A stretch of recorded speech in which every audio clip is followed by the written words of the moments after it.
Hey there, welcome back to my channel. It's your girl, Denise Joy.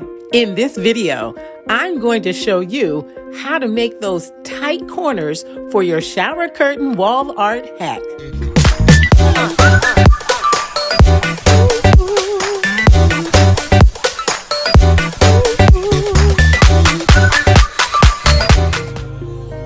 I found this gorgeous boho influenced shower curtain at my local thrift store. Just $2.99. You can't beat that, and it is in fantastic condition. This is an easy 20-minute tops DIY project.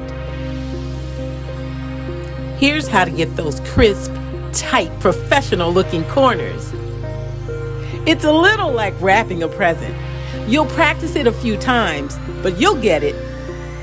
You want to fold that corner, make half a triangle, make sure it's smooth, then pull it forward, pull it tight, and make that crisp corner. One thing to remember, make sure you have cut away the excess fabric.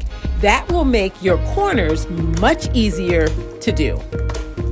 If you want all the steps to create your own shower curtain wall art, click the link above. Thanks for stopping by. I'll see you in the next video.